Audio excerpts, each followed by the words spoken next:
ప్రజాభవన్లో deputy CM బట్టి విక్రమార్క మాట్లాడుతున్నారు. లైవ్లో చూద్దాం. ఏర్పాటు చేసే కార్యక్రమాన్ని చేపట్టబోతా ఉన్నాం. వైద్యానికి సంబంధించి ముందు చూపుతూ వెళ్తూ ఉన్నాం. అట్లాగే ఆయా ప్రాంతాల్లో ఉన్నటువంటి ఆ పొల్యూషన్ కంట్రోల్ చేయడానికి కావాల్సినటువంటి కార్యక్రమాలను కూడా చేసుకుంటూ పోతూ ఉన్నాం. మీ ప్రాంతాల్లో నిరుపయోగంగా ఉన్నటువంటి ప్రాంతాన్ని గ్రీన్ ఎనర్జీకి ఎక్కడెక్కడైతే అవకాశం ఉంటుందో సోలార్ కానీ, ఫ్లోటింగ్ సోలార్ కానీ, లేకపోతే పంప్ స్టోరేజ్ కానీ పనికొచ్చేటువంటి ఆస్తులన్నింటినీ కూడా ఉపయోగించి ఎనర్జీని అంటే ఎలక్ట్రిసిటీ ఉత్పత్తికి సంబంధించి కూడా సింగరేణి కాలనీస్ అందులో ప్రవేశించి భవిష్యత్తులో ఈ సంస్థ నిలబట్టడానికి కావాల్సిన ఆర్థిక పరిస్థితులు కూడా పరిపుష్టం చేయడం కోసం ప్రయత్నం చేస్తూ ఉన్నాం. ఈ చేసేటువంటి ప్రయత్నం మొత్తానికి మీ అందరి ఆశీస్సులు, సహకారం, సంపూర్ణమైనటువంటి సమర్థత కావాలని చెప్పి మీ అందరినీ నేను ఆశిస్తూ మరొకసారి 20 మంది సెలెక్ట్ అయినటువంటి ఇంటర్వ్యూకి పోయేటువంటి విద్యార్థులందరికీ కూడా మనస్ఫూర్తిగా శుభాభినందనలు తెలియజేస్తూ ఈ కార్యక్రమం వచ్చినటువంటి మీ అందరికి కూడా మరొకసారి నూతన సంవత్సర శుభాకాంక్షలు తెలియజేస్తూ ముగిస్తూ ఉన్నాను. ధన్యవాదాలు. నమస్కారం.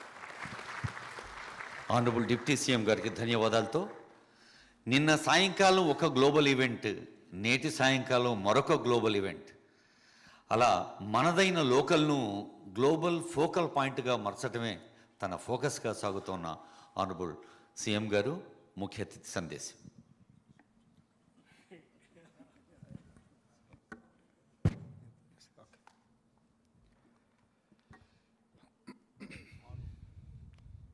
రాజీవ్ గాంధీ సివిల్స్ అభయహస్తం కార్యక్రమానికి నాతో పాటు ముఖ్య అతిథులుగా విచ్చేసిన ఉప ముఖ్యమంత్రి వర్యులు బట్టి విక్రమార్క గారు, సహచార మంత్రివర్గ సభ్యులు పెద్దలు తుమ్మల నాగేశ్వరరావు గారు, అదేవిధంగా కూనంనేని సాంబశివరావు గారు శాసనసభ్యులు, గండ్ర సత్యనారాయణరావు గారు, వివేక్ గారు, కోరం కనకయ్య గారు, విజయరమణారావు గారు, యాదయ్య గారు, ఇతర శాసనసభ్యులు అందరూ, ప్రభుత్వ సలహాదారులు, చీఫ్ సెక్రటరీ గారు, సింగరేణి సిఎండి గారు, ముఖ్యమైన అధికారులు, ఈరోజు ప్రత్యేకంగా ఆహ్వానింపబడిన సివిల్స్ ఇంటర్వ్యూలకు ఎంపికైన 20 మంది అభ్యర్థులు, వారి కుటుంబ సభ్యులందరికీ కూడా నూతన సంవత్సర శుభాకాంక్షలు. ఈరోజు తెలంగాణ రాష్ట్ర ఏర్పాటు ప్రక్రియ గురించి నేను ప్రత్యేకంగా మీకు చెప్పవలసిన అవసరం లేదు. మొదటి తెలంగాణ ఉద్యమం పాల్వంచలు మొదలైంది ఉద్యోగ సమస్య మీదనే. మళ్ళీ తెలంగాణ ఉద్యమం తెలంగాణ రాష్ట్ర సాధన ఉద్యోగ సమస్యల మీదనే. తెలంగాణ యువత ఉద్యోగ ఉపాధి అవకాశాల కోసమే తెలంగాణ రాష్ట్రాన్ని సాధించుకోవడం జరిగింది. సాధించుకున్న తెలంగాణ రాష్ట్రంలో మీకు అందరికీ తెలుసు, గత ప్రభుత్వం 10 సంవత్సరాలు ప్రభుత్వ ఉద్యోగాలలో ఉన్న ఖాళీలను భర్తీ చేయకపోవడం వల్ల ఉమ్మడి రాష్ట్రానికంటే ప్రత్యేక తెలంగాణ రాష్ట్రంలో మాకు ఎక్కువగా అన్యాయం జరిగిందని ఆలోచన చేసే పరిస్థితులు ఉత్పన్నమైనవి. అలాంటి పరిస్థితుల సందర్భంలో తెలంగాణ యువత సహకారంతో ప్రజాప్రభుత్వం, ప్రజాపాలన ఏర్పడ్డది. అప్పటి వరకు ప్రగతి భవన్గా పిలువబడే ఈ ప్రాంగణం భారత పాకిస్తాన్ సరిహద్దుల మధ్య ఏ విధంగా ముళ్ళ కంచెలేసి ఎప్పుడు పహారాలు కాస్తూ సైన్యం మోహరించి ఉంటుండేనో, ఈ భవంతుల చుట్టూతో కూడా ముళ్ళ కంచెలతోటి అదే విధమైన పోలీసుల పహారాల చుట్టూత ఎప్పుడూ నిరంతరం కాపలా ఉంటుండే. అలాంటిది డిసెంబర్ 7, 2023 నాడు మధ్యాహ్నం 1 గంటకు ఈ భవంతుల చుట్టూతో ఉన్న ముళ్ళ కంచెల్ని పటాపంచలు చేస్తూ బద్దలు కొట్టి తెలంగాణ ప్రజలకు ఇందులో ప్రవేశం కల్పించడం జరిగింది. ఈరోజు ప్రగతి భవన్ నుంచి ప్రజాభవన్గా మారడం, జ్యోతిరావు పూలే గారి పేరు పెట్టుకొని ఒక సామాజిక న్యాయాన్ని అందించాలి, తెలంగాణ యువతకు సమానమైన అవకాశాలు కల్పించాలన్న ఆలోచనతోటి ప్రతి కార్యక్రమాన్ని ప్రభుత్వం బాధ్యతాయుతంగా నిర్వహించడం మొదలుపెట్టింది.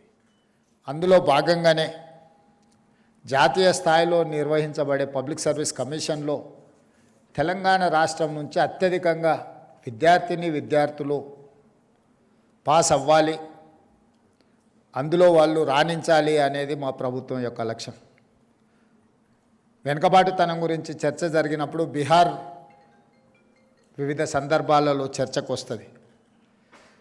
అంత వెనుకబడిన ప్రాంతమైన బీహార్ నుంచి ఐఏఎస్ ఐపీఎస్లు లేకపోతే ఐఎఫ్ఎస్ లాంటి సెలక్షన్ చూస్తే అత్యధికంగా ఉంటారు. మన దగ్గర ఉన్న అధికారులను చాలామందిని చూసిన బీహార్ రాష్ట్రం నుంచి వచ్చిన వాళ్ళే. దేశ స్థాయిలో సివిల్ సర్వీసెస్లో మనం ఒకసారి లెక్క తీసుకున్నప్పుడు బీహార్ రాష్ట్రానికి ఒక ప్రత్యేకమైన స్థానం ఉంది. మరి అత్యంత వెనుకబడిన ప్రాంతంగా చర్చ జరిగే బీహార్ ప్రాంతం నుంచి ఇంతమంది సివిల్స్కు సెలెక్ట్ అవుతున్నారు, రాణిస్తున్నారు అని అంటే అక్కడ ప్రత్యేకమైన శ్రద్ధ పెట్టడం వల్లనే అది సాధ్యమైంది. మరి అలాంటి ప్రత్యేకమైన శ్రద్ధ, ఆదరణ మన తెలంగాణ రాష్ట్రంలో ఉండాలి. ఇక్కడ యువతను ప్రోత్సహించాలి. ఆ ప్రోత్సాహం నగదు రూపంలో కూడా ఉండాలి. భుజం తట్టడమే కాదు, అంతో ఇంతో ఆర్థికంగా సహాయాన్ని అందించాలని ఆలోచన చేసినప్పుడు ఉప ముఖ్యమంత్రి గారు మా సింగరేణి సంస్థ నుంచి మేము ముందుకు వస్తాం. సింగరేణి సంస్థ ద్వారా ప్రిలిమ్స్ క్లియర్ అయిన వాళ్లకు ₹1,00,000 ఇద్దాము. ఎందుకంటే కోచింగ్ సెంటర్లు హైదరాబాద్లో కాకుండా ఢిల్లీకి కూడా వెళ్ళాల్సి ఉంటుంది. అక్కడ ఉన్నప్పుడు చిన్న చిన్న ఆర్థిక ఇబ్బందులతోటి ఈరోజు బలరాం మన సింగరేణి సీఎండీగా ఉన్న ఒక గిరిజన యువకుడు ₹50 పుస్తకం కొనడానికి లేకపోయినా చేనెంబర్ బస్టాండ్లో చేనెంబర్ చౌరస్తాలో ఒక కూలీగా పనిచేస్తూ అక్కడి నుంచి ఐఆర్ఎస్కు సెలెక్ట్ అయ్యి ఈరోజు సింగరేణి సీఎండీగా రాణించిండు అని అంటే కష్టంతో పాటు కమిట్మెంట్ ఉండడం అనేది చాలా ముఖ్యం. ఆర్థిక పరిస్థితులు ₹2,000 కోచింగ్ సెంటర్ కట్టాలన్న కష్టమైన పరిస్థితులు. కాస్తో కూస్తో వెసులుబాటు దొరికితే చాలామంది ఆ విధంగా ఎంపికైన వాళ్ళు ఉన్నారు. అందుకే ఈరోజు ఆ చిన్న చిన్న దిగువ స్థాయిలో ఉపాధి హామీ కూలీకి వెళ్ళే వాళ్ళ పిల్లలు కూడా ఈరోజు సివిల్స్కు ప్రిపేర్ అయ్యే సందర్భంలో వాళ్ళు ఢిల్లీ లాంటి నగరాలకు వెళ్ళి ఉండడమే కష్టం, అందులో ఖర్చులు భరించాలంటే కూడా ఇబ్బంది అవుతుంది. కాబట్టి సింగరేణి సంస్థ నుంచి ఆర్థిక సహాయాన్ని అందించాలని మొదటి విడత ₹1,00,000 ఒక్కొక్కరికి. ₹1,00,000 సరిపోతాయంటే ఒకవేళ సరిపోకపోవచ్చు. కాకపోతే ఈ ప్రభుత్వము మాకు అండగా నిలబడ్డది, ప్రభుత్వం మమ్మల్ని ఆదుకుంటుంది అని ఒక మీలో ఆత్మవిశ్వాసాన్ని పెంచడం కోసం ఈ కార్యక్రమం చేపట్టడం జరిగింది. అక్కడి నుంచి మెయిన్స్కి ఎంపికైన వాళ్ళు కానీ మెయిన్స్ నుంచి ఈరోజు ఇంటర్వ్యూలకు వెళ్తున్న వాళ్ళను కూడా ఒకసారి భుజం తట్టి మీ ఆత్మస్థైర్యాన్ని పెంచి ఢిల్లీకి వెళ్ళినప్పుడు చిన్న చిన్న ఆర్థికపరమైన ఇబ్బందులు మీకు కలగకుండా ఉండాలన్న ఆలోచనతోని ఈరోజు ఈ ₹1,00,000 నగదు మీకు ఇదొక బహుమతి, ఇది ప్రోత్సాహకం, ఇది ఆర్థిక సహాయం అనే దానికంటే కూడా మీరు సాధించిన విజయాన్ని గుర్తించి ఈరోజు ప్రభుత్వం మీకు ఈ ప్రోత్సాహకాలను ఇస్తున్నది. దీన్ని ఆలంబనగా చేసుకొని మీరు భవిష్యత్ కార్యాచరణను మీరు సిద్ధం చేసుకోవాలి. ఈరోజు మీరు టాప్ ర్యాంక్లో వచ్చి తెలంగాణ రాష్ట్రానికి వచ్చి సేవలు అందిస్తే మంచిది. ఒకవేళ మీరు ఇతర రాష్ట్రాలకు లేకపోతే జాతీయ స్థాయిలో కేంద్ర ప్రభుత్వంలో మీరుండి తెలంగాణ రాష్ట్రానికి అవసరమైన సహకారాన్ని అందిస్తే మరీ మంచిది. ప్రతి ఒక్కరూ ఈరోజు ఇంటర్వ్యూలకు వెళ్ళే 20 మంది కూడా సివిల్స్కు సెలెక్ట్ అవ్వాలని మా వైపు నుంచి సంపూర్ణమైన మద్దతు ఇవ్వడమే కాకుండా తెలంగాణ రాష్ట్రంలో మొదటి సంవత్సరంలో డిసెంబర్ 7, 2023 నుంచి డిసెంబర్ 7, 2024 ఒక్క సంవత్సరాన్ని కులబద్దగా తీసుకుంటే 55,143 ప్రభుత్వ ఉద్యోగ నియామకాలు మన ప్రభుత్వం చేపట్టింది. ఇది భారతదేశంలోనే స్వతంత్రం వచ్చినప్పటి నుంచి ఈనాటి వరకు అత్యధికంగా ప్రభుత్వ నియామకాలు చేపట్టడము. ఇంతవరకు ఏ రాష్ట్రము ఏ సంవత్సరం కూడా ఇన్ని ఉద్యోగ నియామకాలు చేపట్టలేదు. 10 సంవత్సరాలు పేరుకపోయిన నిర్లక్ష్యాన్ని, 10 సంవత్సరాలు కోర్టుల్లో నలిగిపోతున్న కేసులను పరిష్కరించుకుంటూ పోటీ పరీక్షలను నిర్వహించుకుంటూ అది పోలీసు నియామకాలు కావచ్చు, లేదా టీచర్ల నియామకాలు కావచ్చు, పారామెడికల్ సిబ్బంది కావచ్చు, ప్రతి శాఖలో సింగరేణిలో కూడా ఉన్న కారుణ్య నియామకాలు కావచ్చు, ఇలా చెప్పుకుంటూ వెళ్తే వివిధ శాఖలలో మొదటి సంవత్సరంలో నేను గర్వంగా స్పష్టంగా నేను చెప్పదలుచుకున్నాను, ఏ ప్రభుత్వము ఏ సంవత్సరము అమలు చేయని విధంగా మొదటి సంవత్సరంలోనే 55,143 ఉద్యోగ నియామకాలు చేపట్టడం ద్వారా దేశానికే తెలంగాణ రాష్ట్రం ఆదర్శంగా నిలబడ్డదని చెప్పి నేను ఈ సందర్భంగా చెప్పదలుచుకున్నాను.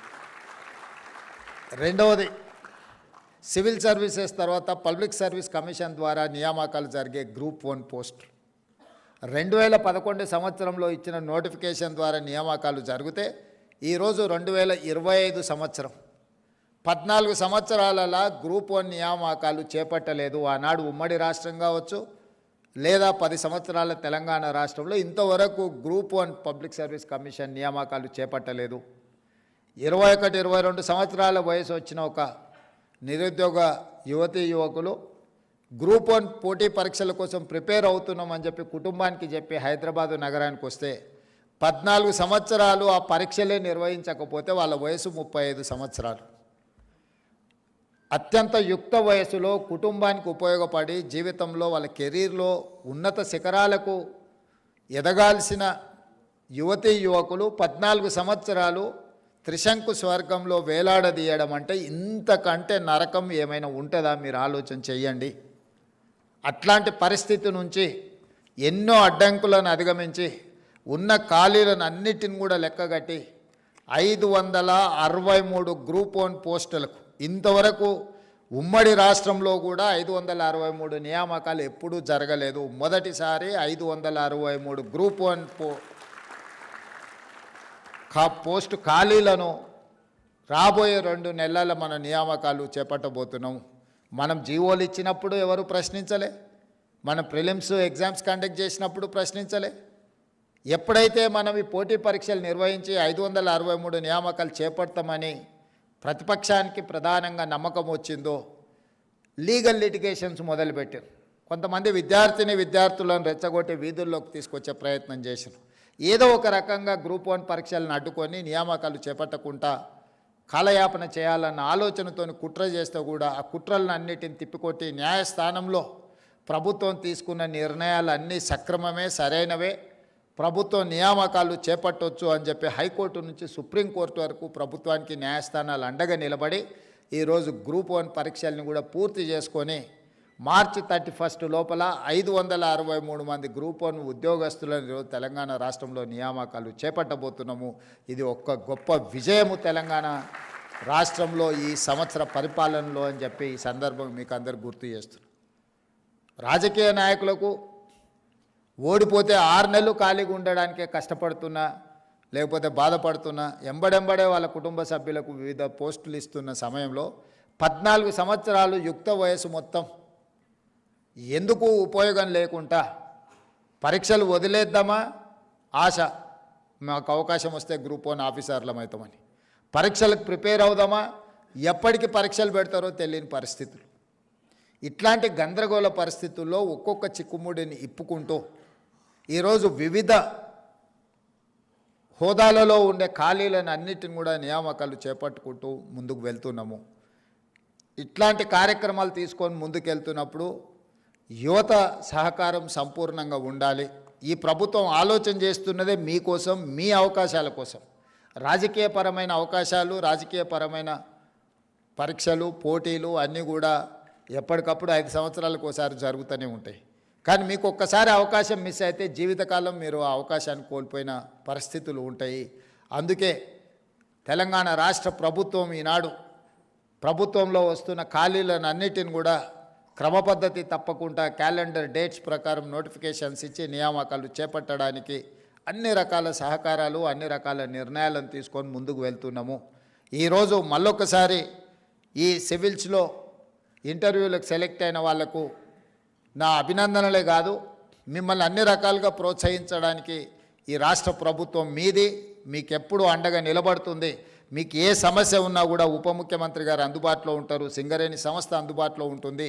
ఢిల్లీలో కూడా రెసిడెంట్ కమిషనర్కు నేను తెలంగాణ భవన్ రెసిడెంట్ కమిషనర్కి కూడా నేను ఆదేశాలు ఇస్తాను.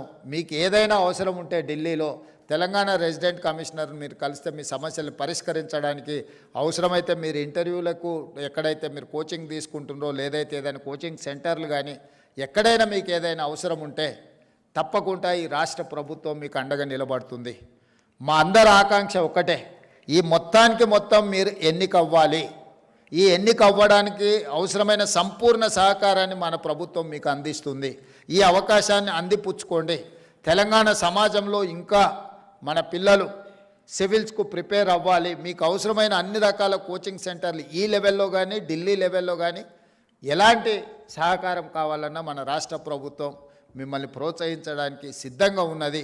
ఈ అవకాశాన్ని అందిపుచ్చుకొని విజయం వైపు విజయం సాధించాలని, లక్ష్య సాధనలో మీరు ముందు భాగాన ఉండాలి అని, రేపటి భవిష్యత్తులో ఈ దేశంలో అత్యధికంగా ఐఏఎస్, ఐపీఎస్, ఐఎఫ్ఎస్లు ఎక్కడ ఏ రాష్ట్రం నుంచి ఎన్నికైతున్నారు, ఏ రాష్ట్రం నుంచి ఎంపిక అవుతున్నారు అంటే అది తెలంగాణ రాష్ట్రం అని గొప్పగా గర్వంగా మనం చెప్పుకునే విధంగా మీరు రాణించాలని కోరుకుంటూ మరొకసారి మీకు అందరికీ మనస్ఫూర్తిగా అభినందన తెలియజేస్తూ సెలవు తీసుకుంటున్నాను. ధన్యవాదాలు మిత్రులారా.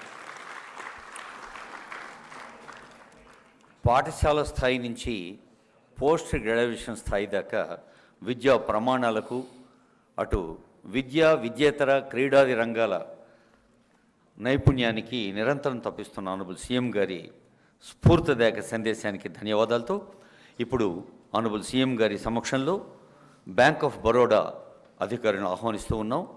వారు GM and zonal head Ritish Kumar garu, business development DGM MVS Sudhakar garu, మన సిఎండి బలరాం గారు ఎంఓయు, ప్రమాదభరితమైన బొగ్గు మైనింగ్లో పనిచేస్తున్న ఉద్యోగుల కుటుంబాలకు ఆర్థిక భద్రతను కల్పించే దిశలో తెలంగాణ ప్రభుత్వం చేస్తున్న ఎంఓయు ఇది. ఉద్యోగులందరి జీవితాలకు ప్రమాద బీమా కల్పించటం. ఈ ఒప్పందం ప్రకారం 1,25,00,000 రూపాయల ఉచిత ప్రమాద బీమా సదుపాయం, అలాగే 70 ఏళ్ల వరకు ప్రమాద బీమా సదుపాయం ఉండటం. సాధారణ మరణం సంభవించినా కానీ 15 లక్షల రూపాయల ఉచిత బీమా సొమ్ము అందజేయటం. ఇది బ్యాంక్ ఆఫ్ బరోడా.